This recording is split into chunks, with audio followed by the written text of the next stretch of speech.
Bonjour à tous. Dans cette vidéo, on va s'intéresser à la notion d'ensemble, ainsi qu'à la notion d'élément qui lui est intimement liée.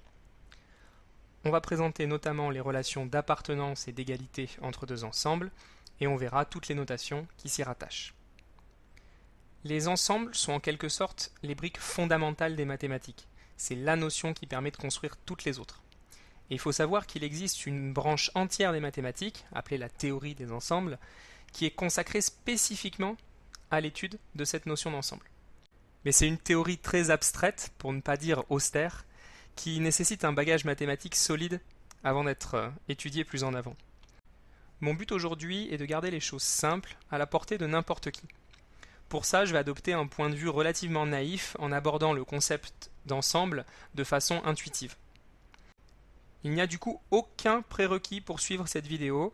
Certaines idées un peu abstraites seront illustrées par des exemples numériques ou géométriques, mais comme tout le monde a déjà fait un peu de maths dans son enfance, ça ne posera aucun problème. Commençons par la notion d'ensemble donc. Intuitivement, un ensemble, c'est une collection d'objets. Si A désigne une telle collection, les objets de A sont appelés ses éléments. On peut parler par exemple de l'ensemble des doigts de la main. C'est un ensemble qui possède 5 éléments, 5 doigts, le pouce, l'index, le majeur, l'annulaire, l'auriculaire. On peut parler de l'ensemble des livres d'une bibliothèque. Les livres sont ici les éléments et il y en a potentiellement beaucoup. Un ensemble qu'on croise très souvent en mathématiques, c'est l'ensemble des nombres entiers naturels. Les nombres 0, 1, 2, 3, 4, 5, etc. sont ici les éléments et il y a eu une infinité d'éléments dans cet ensemble. Et je vais donner encore deux exemples liés cette fois à la géométrie. L'ensemble des points d'une droite, les éléments ici ce sont les points, et vous pouvez aussi considérer l'ensemble des droites du plan, où cette fois ça va être les droites, les éléments. Donc on peut avoir un empilement d'ensembles. Vous voyez que les droites c'est un ensemble de points, mais elles peuvent être elles-mêmes vues comme un ensemble dans un ensemble de droites. Et puis pareil, vous pourriez considérer un ensemble d'ensembles de droites. C'est possible de s'intéresser à des ensembles d'ensembles. Ce qui se passe, c'est que les ensembles peuvent être traités eux-mêmes comme des objets, dans le sens où ils peuvent être éléments d'autres ensembles. Et en fait, les mathématiciens se sont rendus compte que cette distinction objet-ensemble, elle n'avait pas lieu d'être. En mathématiques, on a décidé que les objets, au même titre que les collections d'objets, seraient appelés aussi des ensembles. Ça peut paraître un peu bizarre de se dire que les points sont aussi des ensembles, que les nombres sont aussi des ensembles, mais c'est juste qu'on ne s'intéresse pas à leurs éléments, à moins de se plonger dans les fabuleux méandres de la théorie des ensembles. Donc par exemple, un point c'est un ensemble, ses éléments importent peu, et une droite c'est un ensemble de points. Un nombre, c'est un ensemble, ses éléments, encore une fois, importent peu, et l'ensemble des entiers naturels, que j'ai donné tout à l'heure en exemple, 0, 1, 2, 3, 4, etc., c'est un ensemble de nombres. Le petit saut conceptuel à faire, c'est de se dire que tout est ensemble. Et il y a certains ensembles qui sont éléments d'autres ensembles. Alors généralement, on va avoir tendance à noter avec des lettres minuscules les ensembles dont les éléments ne nous intéressent pas, et avec des lettres majuscules les ensembles dont on étudie les éléments. Alors ce n'est pas une règle stricte, c'est juste une tendance à l'écrit qui peut aider à visualiser cette différence objet-collection. Intéressons-nous maintenant aux relations qui existent entre deux ensembles. Si un ensemble X est un élément d'un ensemble A, on dit que X appartient à A, et cela se note avec le symbole que vous voyez ici. Dans le cas contraire, si X n'est pas un élément de A, on dit que X n'appartient pas à A, et cela se note avec le même symbole, mais que l'on a barré. Prenons un exemple. On considère l'ensemble des nombres entiers naturels, 0, 1, 2, 3, 4, etc. On le note avec la lettre grand N, avec une double barre ici, c'est une notation standard en mathématiques. Par exemple, le nombre 2 appartient à l'ensemble N. 0 appartient à n. 728 aussi, par exemple, appartient à n. En fait, vous pouvez prendre n'importe quel entier aussi grand que vous voulez, ça appartiendra à n. En revanche, le nombre moins 7 n'appartient pas à n, parce qu'il est négatif. L'ensemble n, lui, commence à partir de 0. Un autre exemple, 0,5 n'appartient pas à n, puisqu'il a un chiffre après la virgule, ce n'est pas un nombre entier. Donc voilà pour la relation d'appartenance. L'autre relation classique qui existe entre deux ensembles, c'est la relation d'égalité. En fait, il arrive que deux symboles différents désignent un même ensemble. On va utiliser à ce moment-là la relation d'égalité. Deux ensembles A et B, vous voyez, deux notations différentes, A, B, sont dits égaux s'ils ont exactement les mêmes éléments. Et dans ce cas, on va utiliser cette notation avec le symbole donc d'égalité, ce qui se lit A est égal à B. A égale B. Dans le cas contraire, si A et B n'ont pas exactement les mêmes éléments, on dit que les ensembles A et B sont différents ou distincts, et ça se note A différent de B, A distinct de B, le symbole d'égalité qui a été barré. Ce qu'il est intéressant de noter, même si ça va sembler évident, c'est qu'avec cette relation d'appartenance ou cette relation d'égalité, c'est binaire. Soit x appartient à A, soit x n'appartient pas à A. On a forcément l'un des deux, on ne peut pas avoir les deux en même temps. Pareil pour l'égalité, soit A égale B, soit A est différent de B. Bon, mais la relation d'égalité, elle vérifie aussi quelques autres propriétés complètement évidentes auxquelles les mathématiciens ont donné des noms. Il y a la réflexivité, la symétrie et la transitivité. La réflexivité, c'est très simple. Si x est un ensemble, alors on a forcément x égale à x. C'est plutôt clair, l'ensemble x a exactement les mêmes éléments que lui-même. La symétrie, si x et y sont deux ensembles, alors on va avoir x égale y si et seulement si y égale x. En gros, x a les mêmes éléments que y si et seulement si y a les mêmes éléments que x. Assez logique aussi. Et la transitivité, on va considérer cette fois trois ensembles x, y, z, tels que x est égal à y et y est égal à z. Alors forcément, x est égal à z. Ça aussi, c'est assez logique au vu de la définition. Si x a exactement les mêmes éléments que y et que y a exactement les mêmes éléments que z, alors x a exactement les mêmes éléments que z. On va maintenant parler d'une façon très simple de définir un ensemble qui consiste à lister tous ces éléments entre accolades, séparés par des virgules ou éventuellement des points-virgules. Par exemple, l'ensemble entre accolades 3,5,8,12,15, c'est l'ensemble dont les éléments sont les 5 nombres 3, 5, 8, 12 et 15.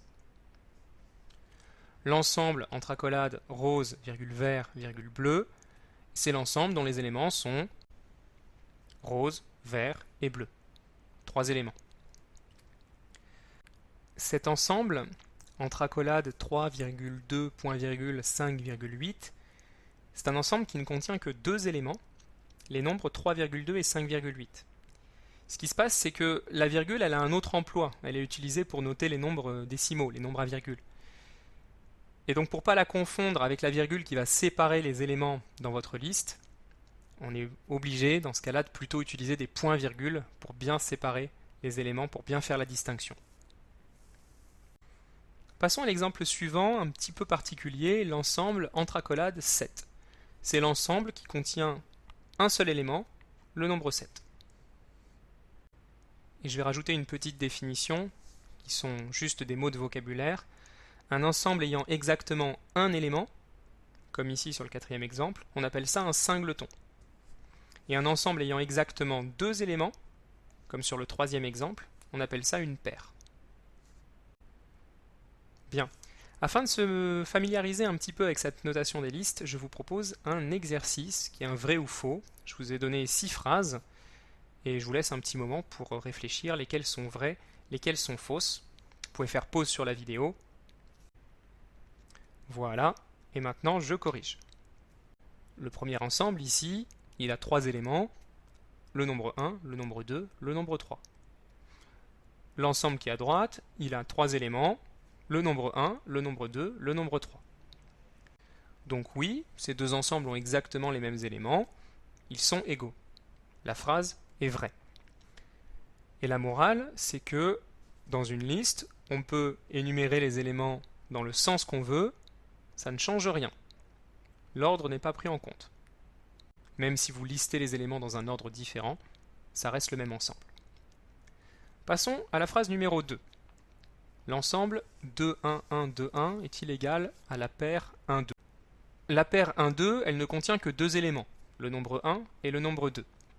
Et l'ensemble qui est à gauche, quels sont ces éléments? Il y a 2, il y a 1, et c'est tout.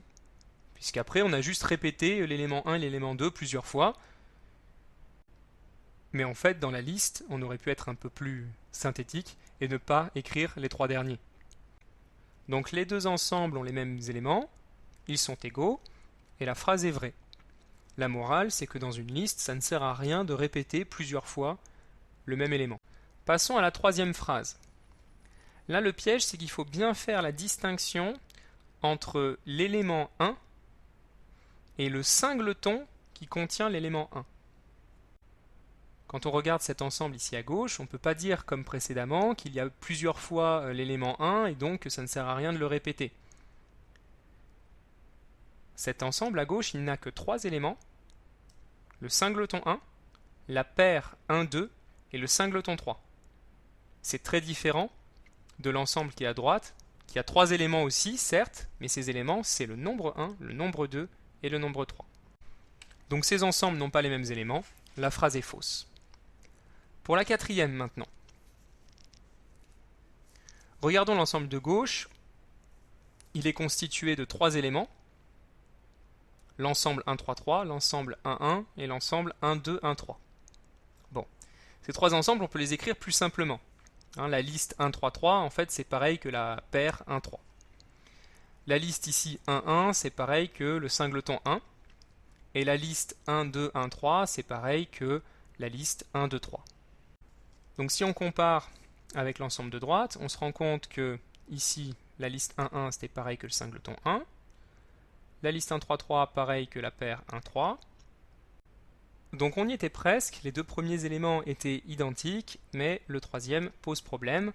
Donc nos deux ensembles ici n'ont pas les mêmes éléments, ils ne sont pas égaux, et la phrase est fausse. Cinquième phrase. On nous demande si le singleton 1 est bien le seul élément de l'ensemble qui est à droite. Alors de prime abord, l'ensemble qui est à droite, on a l'impression qu'il a trois éléments. Mais en fait, si on regarde ici la paire 1, 1, comme ça ne sert à rien de répéter les éléments, c'est pareil que singleton 1. Et ici, le troisième élément, l'ensemble 1, 1, 1, c'est aussi pareil que le singleton 1. Donc en fait, nos trois éléments, c'est tous le singleton 1. Ça ne sert à rien de les répéter trois fois. Notre ensemble ici, ce n'est rien d'autre que le singleton 1. Donc, le singleton 1, c'est bien le seul élément de notre ensemble. La phrase est vraie. Passons à la dernière phrase. On nous demande si l'ensemble ici est un singleton. Alors il faut bien ouvrir les yeux parce que, avec toutes les accolades, on commence à plus bien y voir. On a l'impression qu'il y a quatre éléments, mais en fait, si on regarde bien, au milieu, là, ici, c'est quelque chose qui est entre accolades. Et donc en fait, notre ensemble global, il n'a que trois éléments. Celui-ci qui est un peu compliqué, et celui-ci. Alors le premier élément, pas besoin de répéter le 1, donc en fait c'est la paire 1, 2. Le dernier élément, si on l'a réécrit dans l'autre sens, c'est aussi la paire 1, 2. Donc finalement, pour que notre ensemble soit un singleton, il faut que ce gros élément là au milieu soit aussi la paire 1, 2. Est-ce que c'est le cas? Alors, cet élément au milieu, c'est un ensemble. C'est un ensemble qui contient, on a l'impression, deux éléments. La paire 2, 1, ce qui est pareil que la paire 1, 2, et l'ensemble 2, 2, 1, ce qui est aussi pareil que la paire 1, 2. Donc finalement, notre élément du milieu, c'est un ensemble qui ne contient qu'un élément, la paire 1, 2. Et j'espère que vous voyez bien la subtilité. Ici et là, on a la paire 1, 2, mais au milieu, on a un ensemble dont le seul élément est la paire 1, 2. Au milieu, c'est un singleton, il n'a qu'un seul élément. C'est absolument pas la paire 1, 2. Donc non, notre ensemble dans sa globalité, ce n'est pas un singleton, il a deux éléments, comme je l'ai dit, la paire 1, 2 et le singleton contenant la paire 1, 2. Cette phrase est fausse.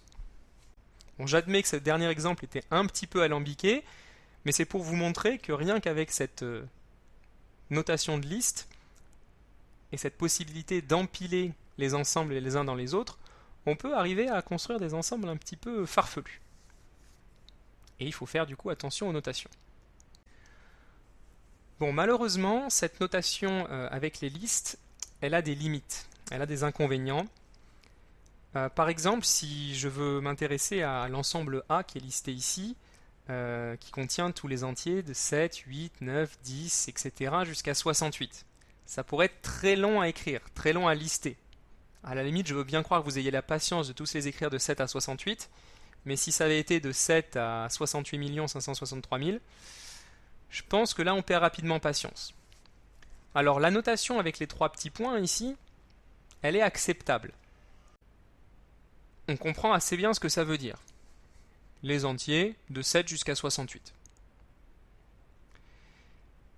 Mais il y a d'autres cas qui peuvent être un peu plus compliqués. Regardez par exemple cet élément B. 1, 4, 7, et ainsi de suite jusqu'à 100. Qu'est-ce que ça veut dire et ainsi de suite jusqu'à 100? Là, j'ai pas que des entiers qui se suivent. 1, 4, 7, c'est un peu plus délicat. Ils ont l'air d'aller de 3 en 3. Peut-être qu'on pourrait noter cette liste de manière un tout petit peu plus exhaustive. 1, 4, 7, 10, 13 et ainsi de suite jusqu'à 97, 100 pour donner un meilleur indice de ce qui se passe. Là, on comprend assez indubitablement que c'est les entiers en démarrant de 1 et en avançant de 3 en 3. C'est quand même pas tout à fait clair que en démarrant de 1 et en avançant de 3 en 3, on va arriver à 97 et finir sur 100. Mais on peut à la rigueur accepter, encore une fois, cette ellipse avec les trois petits points. Je vous donne un troisième ensemble, l'ensemble C. Donc déjà, il semblerait qu'il y ait une infinité d'éléments, puisque la liste se finit par trois petits points. Mais ensuite, le pattern n'est pas tout à fait clair. 0, 1, 3, 5. Alors au début, on ajoute 1, ensuite on ajoute 2, ensuite il y a encore 2 d'écart, puis 5. Non, alors c'est pas l'écart non plus. On voit vraiment pas quel est le lien logique ici entre les éléments qui pourrait nous aider en fait à combler ces trois petits points pour comprendre quels sont les éléments contenus dans cet ensemble C. Donc là, la notation avec une liste, elle n'est pas du tout adaptée. Ce qu'il faudrait, c'est une description précise de comment on construit l'ensemble C. Pour A, ça allait, on avait une description précise. A est l'ensemble des nombres entiers de 7 à 68. Pour B et C, c'est déjà un peu plus compliqué à décrire. On verra dans une autre vidéo que les listes ne sont pas le seul moyen pour définir un ensemble. On peut également définir un ensemble en donnant une propriété vérifiée par ces éléments. Je vous donne un dernier exemple qui montre à quel point les listes peuvent avoir des limites. Si vous considérez l'ensemble des points sur une droite, c'est un ensemble qui a une infinité d'éléments, les points de la droite, et il n'y a aucun moyen d'écrire ça sous une forme de liste, même avec des trois petits points ou je ne sais quoi. Déjà, si vous voulez démarrer votre liste, vous démarrez à quoi? Vous allez prendre un point sur la droite, d'accord, on va démarrer de ce point, virgule, le point suivant. C'est lequel le point suivant? Il y a une infinité de points, mais ils sont tellement rapprochés que même si vous donnez un suivant, vous pourrez toujours trouver une infinité de points entre votre premier point et votre deuxième point. Ce sera absolument impossible de les énumérer comme ça avec une liste, même si on utilise les points de suspension. Voilà donc qui conclut cette vidéo sur ensemble et éléments. Si vous avez des questions ou des remarques à faire, n'hésitez pas à utiliser les commentaires. Vous trouverez également dans la description de la vidéo quelques liens vers d'autres vidéos qui se rattachent à cette notion. Merci d'avoir regardé et à bientôt.